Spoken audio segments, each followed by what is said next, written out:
Eu acho que o Brasil reagiu bem, sempre dá respostas técnicas, nunca bater nas redes sociais. O Petro fez isso, o presidente da Colômbia brigou com o Trump nas redes sociais e se ferrou totalmente. Ou seja, ainda mais nunca pode confrontar de maneira direta.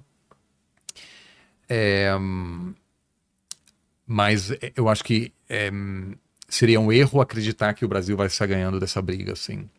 E é meio sintomático, né? O Trump, que é um cara de rede social, ele foi tirado do Twitter, e agora o dono do Twitter é o aliado dele lá, né? Claro, isso É estratégico também, você acha? sem dúvida. Eu acho que o Elon Musk. Elon Musk basicamente gastou 50 bilhões para apoiar o Trump, né? Ou seja, o Twitter mudou o jogo de uma forma que transforma o Musk, eu acho que num ator crucial para explicar a eleição do Trump.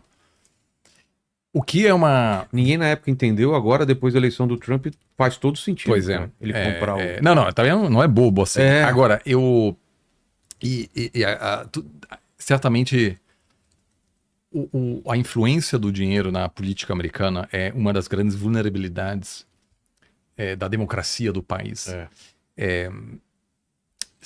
Pode-se falar muito mal do financiamento público, que também tem seus problemas e as campanhas aqui no Brasil... do fundão, né? É difícil, não tem solução fácil. Teria solução fácil se o seu país é o tamanho de uma cidade e você consegue fazer uma campanha, falar com todos os seus eleitores... Um custo baixíssimo. Pessoalmente. Então, assim, numa eleição numa cidade pequena, você não precisa de dinheiro para ganhar. Você ganha dialogando com seus eleitores, pronto. Um país corpo a corpo. grande, assim, é difícil. Então, só que o Elon Musk tentou fazer isso, gastando milhões e até ameaçando alguns conservadores que não estão alinhados 100% com o Trump, dizendo, olha, na próxima primária, ou seja, quando tem uma eleição interna para quem será o candidato à cadeira do Senado, de senador federal, por exemplo, eu vou dar 50 milhões para um outro candidato e você nem sequer vai ser candidato do Partido Republicano, né? Para um senador que está hoje em exercício. Isso eu acho muito complicado, assim, de um indivíduo poder influenciar as eleições dessa maneira é um problema. A Tesla, eu acho que todas as pessoas que têm ações da Tesla, eu tenho ações da Tesla também. Tem também.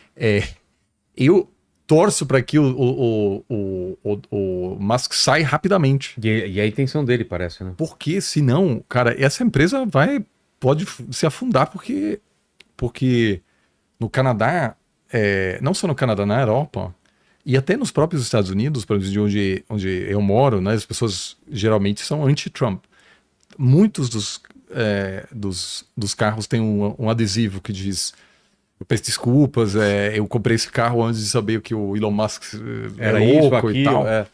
Mas, vamos dizer, as vendas estão colapsando. Porque mesmo se eu fosse fã do Musk, eu não quero hoje, eu tenho um filho de 3 anos, eu não quero dirigir um carro que pode ser destruído. Então, vamos dizer, pichado. Exato. Inclusive, você pode ter que pagar mais para o seguro, né, se você tem um carro desse. Então, isso é um problema e você tem uma...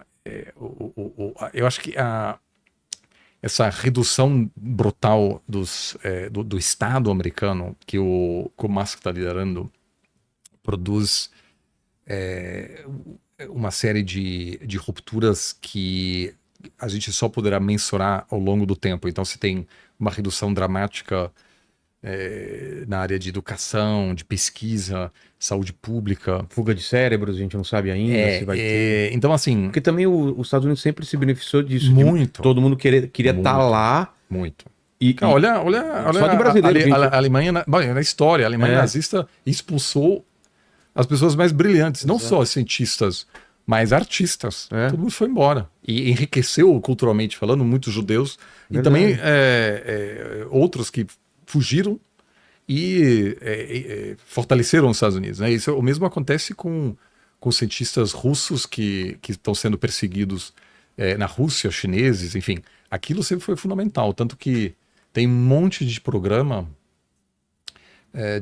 nas faculdades que acolhem pessoas perseguidas nas suas respectivas sociedades. Então, eu, morando em Cambridge, eu conheci um monte de gente que foram ameaçados nos seus respectivos países e fugiram para os Estados Unidos. Pois é.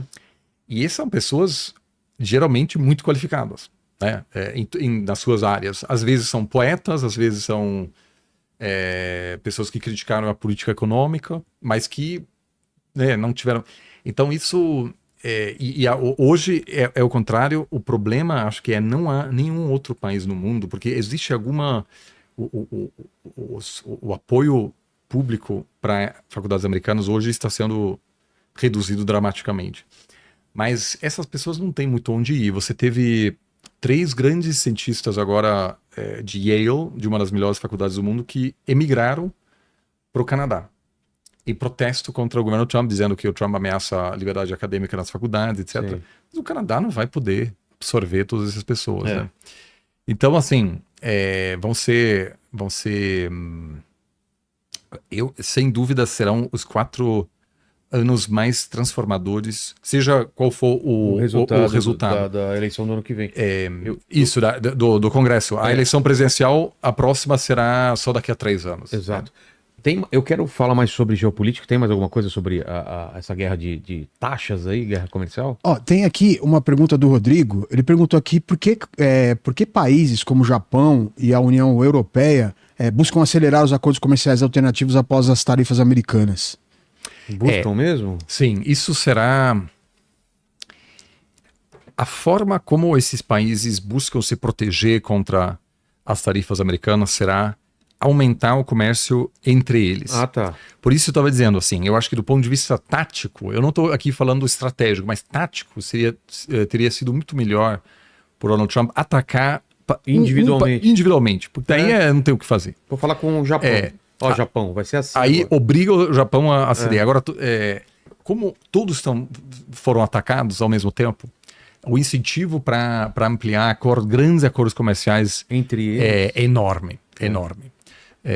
Eu acho que a probabilidade da ratificação do acordo entre a União Europeia e o Mercosul, que seria o maior acordo comercial na história dos dois blocos, sim, aumentou em função dessa guerra comercial que a gente está vendo agora, porque os outros países precisam compensar por esse choque econômico que será o que foi aplicado. E eu acho que a globalização vai continuar, em parte porque esse pensamento protecionista, anti-globalista, por exemplo, você não tem tanto em países não ocidentais. É um fenômeno muito específico em alguns países ocidentais, sobretudo. Mas, por exemplo, se você olha a opinião pública da Indonésia, ou na Arábia Saudita, ou na China, etc., você não tem esse movimento pró-barreiras. Né? Então, sim, eu acho que está tendo negociações de altíssima intensidade agora. Então, querendo ou não, o Trump se desconecta os Estados Unidos um pouco do resto do mundo, mas incentiva que os outros países, entre eles, aumentem a cooperação. Então, será uma globalização menos global, mas certamente existe a chance de haver também mais cooperação, com a ressalva de que historicamente, você pode induzir uma guerra comercial generalizada também. E por isso eu espero muito que o governo chinês entenda um pouco a situação brasileira, que não é uma postura anti-China se o Brasil aumentar um pouco as barreiras contra os chineses, mas vai ter que equilibrar isso um pouco. Então, eu sim acho que acordo, sobretudo, assim, Japão, se falou Japão, eu acho que a Índia certamente fará algumas movimentações também, e a China tentará, apesar desse problema que eu mencionei, avançar com acordos comerciais sobretudo em países em desenvolvimento, sim. Eu tava dando uma procurada no Lula, o que ele falou sobre a tarifação, né? Tá falando que tem um colchão de 350 bilhões de dólares que deixa o Brasil seguro, ou alguma coisa como não temos medo, né, tal. O Brasil, de fato, está mais preparado hoje do que teria sido o caso, sei lá, 20 anos atrás. Hoje tem uma... a China também preparou-se para isso, de certa forma, né? Porque acho que o primeiro governo Trump foi um alerta... Do que poderia vir. Sim, sim. Certamente, sim. Tem mais sobre... Tem mais uma aqui do Harold. Ele falou o seguinte: na opinião do Oliver, olhando pelo viés dos Estados Unidos, não é uma medida necessária para ele chamar todos os países para a mesa do jogo e renegociar tudo de uma vez só, tendo um impacto negativo a curto prazo? A gente já falou nisso, se é aquela técnica que ele sempre Sim. usou de chuta lá em cima para negociar Sim. aqui embaixo, mas com todo mundo ao mesmo tempo. É que eu acho que... Vamos supor que eu sou a Alemanha, por exemplo. Eu não preciso... Eu sou a União Europeia, né, que negocia junto. Eu não tenho incentivo para negociar com a China.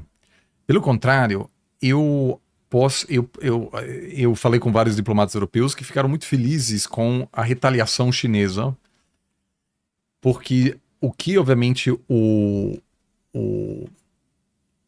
isso enfraquece o governo americano e vai aumentar a pressão para que o Trump adote uma postura mais branda em relação ao chinês. Ele, por enquanto, ainda não fez isso, mas eu acho muito pouco provável que haja uma coordenação global e que todo mundo vai sentar com o Trump.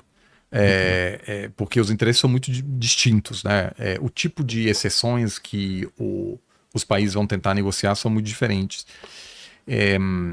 Agora, em algumas, eu acho que sim, uma série de países, inclusive isso já aconteceu, por exemplo, a von der Leyen, né, que comanda a Comissão Europeia, ofereceu aos Estados Unidos zerar por completo as taxas sobre carros, por exemplo, numa tática de negociação, ou seja, alguns países sim estarão dispostos a negociar com os Estados Unidos. Só que eu não acho que o Trump queira está utilizando isso como tática para baixar as tarifas.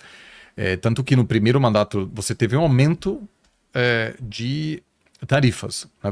O Trump não teve como objetivo final dessa política tarifária a redução das barreiras para facilitar a globalização. E tudo que ele diz há 40 anos é que o livre comércio tem prejudicado os Estados Unidos mais do que beneficiado. Então, pode haver alguns acordos pontuais, mas, em geral, eu acho que vai ser uma coisa que alguns países negociam algumas isenções, mas, em geral, a expectativa minha é que teremos uma economia global mais fragmentada, com mais barreiras do que antes, sem dúvida.